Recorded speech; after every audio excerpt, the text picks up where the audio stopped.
Hello नमस्कार. All exam कट्टा या ऑनलाईन प्लॅटफॉर्मवर भविष्यातील सर्व प्राध्यापकांचं सहर्ष स्वागत. मित्रांनो, आज आपण चर्चा करणार आहोत महाराष्ट्र शासनाच्या उच्च व तंत्र शिक्षण विभागाने प्राध्यापक पदभरतीस मेगा भरतीस म्हणजेच 6200 जागा वित्त विभागानं नुकतीच मान्यता दिल्याची बातमी आपण सर्वांनी ऐकली असेल. त्यावरच आज आपण या मुद्द्यावर चर्चा करणार आहोत की एवढ्या जागा भरल्या जाणार का आणि भरल्या जाणार तर कशा भरल्या जाणार. एमपीएससी मार्फत जे अधिव्याख्या पदभरती सहाय्यक प्राध्यापक पदभरतीमध्ये त्यातल्या कोणत्या जागा ऍड होऊ शकतात, तर या मुद्द्यावर सर्व मुद्द्यांवर आपण चर्चा करणार आहात. यापूर्वी जर आपण चॅनल नवीन असाल तर निश्चितच चॅनलला सबस्क्राईब करायला विसरू नका आणि व्हिडिओ आवडल्यानंतर लाईक करायला विसरू नका. मित्रांनो, या भरती प्रक्रियेत निवड कशी होणार आहे, काय होणार आहे, या सर्व मुद्द्यांची आपण माहिती घेणार आहोत. तर बघा, ही निवड कशी होईल, कोणते निकष वापरले जातील, काय काय पायऱ्या असतील याचं स्पष्ट धोरण शासनानं जाहीर केलं आहे. खालील सविस्तर माहिती उदाहरणासह दिलेली आहे. बघा, आपण पाहू शकता काय नियमावली लागू आहे. तर यूजीसी रेग्युलेशन्स नुसार प्राध्यापक, सहाय्यक प्राध्यापक, सहयोगी प्राध्यापक यांच्या नियुक्तीसाठी केंद्र व राज्य सरकार यांनी यूजीसी युनिव्हर्सिटी ग्रँट कमिशनच्या 2018च्या minimum qualification for appointment of teacher and other academic staff in university and colleges या नियमाची अंमलबजावणी करणे बंधनकारक आहे.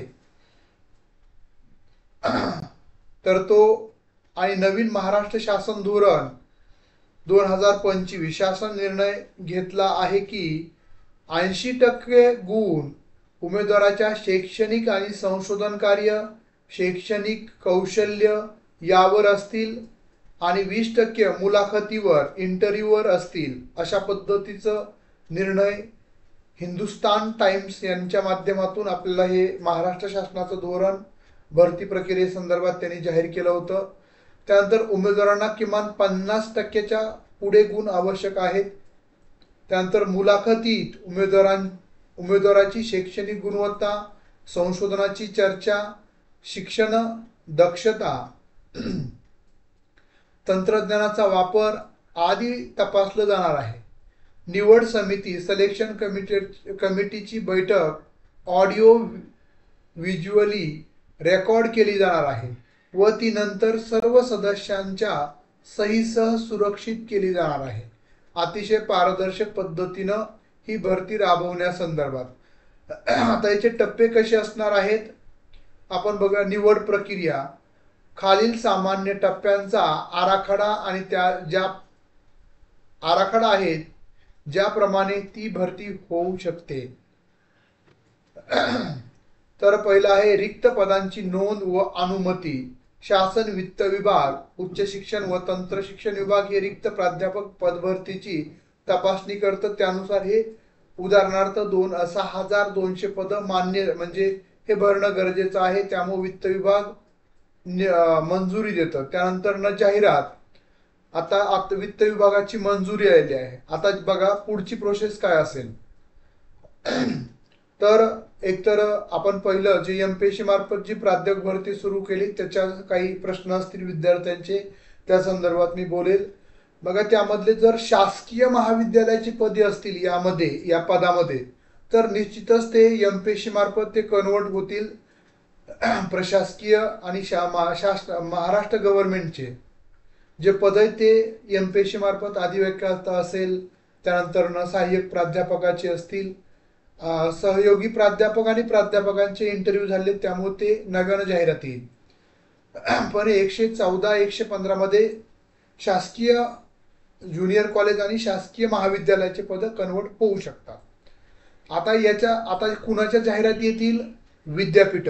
बघा, विद्यापीठाच्या जाहिराती येतील आणि महाविद्यालयाच्या जाहिराती प्रसिद्ध होतील. अनुदानित महाविद्यालय आणि विद्यापीठ, त्यामध्ये पात्रता, विषय, अनुभव, संशोधन इत्यादी नमूद केलं जाईल जाहिरातीमध्ये. अर्ज घेणे ऑनलाईन, आवश्यक असल्यास ऑफलाईन अर्ज प्रक्रिया सुरू होईल. दस्तऐवज, अनुभव, संशोधन जे तुमचं काय असेल तुम्ही केलं ते सर्व या ठिकाणी अर्जामध्ये नमूद करणं गरजेचं आहे. अर्जांची छाननी होईल, म्हणजे सेटनेट कमीत कमी मिनिमम क्वालिफिकेशन असलेल्यांना पुढे इंटरव्ह्यूसाठी बोलवलं जाईल. आता मूल्यांकनामध्ये सांगितलेल्या 80% निवड मूल्यांकन या भागावर केली जाईल. उदाहरणार्थ शैक्षणिक गुण किती आहेत, पदवी, पदव्युत्तर, PhD, संशोधनाचे लेख, फोकस म्हणजे वेगवेगळ्या जर्नलमध्ये कसे प्रसिद्ध झालेले आहेत, अध्यापनाचा अनुभव काय विद्यापीठ स्तरावर किंवा महाविद्यालयाच्या स्तरावर हे तपासलं जाणार आहे. त्यानंतर होईल मुलाखत 20 मार्कासाठी. त्यानंतर हे 20 मार्क तुमचं शिक्षक म्हणजे अध्यापनाची अभियोग्यता, संशोधन क्षमता, तंत्रज्ञान वापरण्याचं प्रेझेंटेशन, सेमिनार, वर्ग लेखन, हे सर्व तुमचे जे मूलभूत संकल्प म्हणजे स्किल हवा आहेत ते तपासले जातील. अंतिम निवड आणि निकाल अकॅडमिक 70 प्लस 80+20 याच्या माध्यमातून उमेदवारांना मेरिट यादी तयार होईल. ज्यांना कमीत कमी 50% गुण मिळाले तेच विद्यार्थी निवडले जातील. निकाल जाहीर केला जाईल. म्हणजे तुम्हाला 80 आणि हे 20 अशा पद्धतीनं 100 पैकी म्हणजे 50% म्हणजे 50 तरी मार्क तुम्हाला पडले पाहिजे या मुलाखतीमध्ये आणि ह्याच्यामध्ये. तर कमीत कमी, बाकीचं मेरिट जास्त लागलं तर मग जास्त असेल. दस्तऐवज पडताळणी निवड झालेल्या उमेदवाराची शैक्षणिक वय, अनुभव, जात, OBC आरक्षण दस्तऐवज तपासले जातील काटेकोर पद्धतीनं. अपंगत्व, नियुक्ती आदेश व रुजू होणे सर्व तपासणीनंतर नियुक्ती आदेश दिले जाईल. वेतन, पदोन्नती, सेवा अटी इत्यादी त्यामध्ये निश्चित केलं जातं. उदाहरणार्थ आपण घेऊयात, समजा विषय आहे इंग्रजी प्राध्यापक पद. या भरतीमध्ये असं दिसू शकतं. उदाहरणार्थ रिक्त पद इंग्रजी विषयाचे 10 आहेत असं आपण गृहीत धरूयात. जाहिरात इंग्रजी विषयातील प्राध्यापक पदासाठी विद्यापीठ महाविद्यालय स्तर. पात्रता दिली जाईल. PhD, सेटनेट काय जे असेल मिनिमम 55%, सेटनेट समतुल्य म्हणजे पात्रता, मागील संशोधन प्रकाशने, इंग्रजी विषयामध्ये पियर रिव्ह्यू असणारे जर्नल्समध्ये किमान 10 प्रकाशने असावीत. त्यानंतर अध्यापनाचा अनुभव महाविद्यालय स्तर, विद्यापीठ स्तर, शिक्षक म्हणून किती वर्षाचा अनुभव आहे हे पाहिलं जाईल. अर्ज दाखल ऑनलाईन अर्ज, सर्व शैक्षणिक अनुभवाचं प्रमाणपत्र जोडून. त्यानंतर स्कॅनिंग अर्जाची शैक्षणिक पात्रता आणि प्रकाशने तपासली जातील. त्यानंतर अकॅडमिक इव्हॅल्युएशन्स केलं जाईल. 80 पैकी त्यांना किती मार्क, विषय ज्ञान, संशोधन कार्य, प्रकाशने, शिक्षण पद्धती, अनुभव. उदाहरणार्थ PhD साठी 20 गुण असतील, प्रकाशनासाठी 10 प्रकाशन केले असतील तर 20 गुण असतील, अध्यापनासाठी 20 गुण असतील, त्यामधील कामगिरी, इतर शैक्षणिक निपुणता, महाविद्यालय सेवा विकास मार्गदर्शन 20 गुण. त्यानंतर इंटरव्ह्यूसाठी विषय ज्ञान, संशोधन, चर्चासत्र 10 गुण, शिक्षण कौशल्य 10 गुण, एकूण 100 गुण, किमान त्यातले 50 मिळवणं आवश्यक आहे. जर उमेदवाराने 70 गुण मिळवले तर तो सूचीमध्ये वर असेल, त्याच्या खाली बाकीचे असतील. अशा पद्धतीने त्यांची निवड होऊ शकते. काही महत्त्वाचे मुद्दे बघा. स्वतंत्र आयोग, सरकारनं किंवा राज्यपाल कार्यालयानं सर्व स्वतंत्र आयोग नेमण्याचा प्रस्ताव काढला होता, परंतु UGCने हे नियमावलीच्या अधीन होणार नाही असं स्पष्ट केलं आणि राजकीय प्रशासकीय पातळीवरच निवड समितीद्वारेच हे पद भरावं असं सांगितलं होतं पुणे मिरर्स न्यूजपेपरमधून. बघा, उमेदवारांची पारदर्शकता वाढवण्यासाठी मुलाखती ह्या ऑडिओ व्हिज्युअल रेकॉर्डिंग केलं जाणार आहे. निकाल तत्काळ मुलाखतीनंतर लगेच लागणार आहे. विलंब नसणार आहे. पुढील दिवशी जाहीर करणे म्हणजे आवश्यक मानलेलं आहे. अशा पद्धतीनं ही भरती प्रक्रिया राबवली जाणार आहे.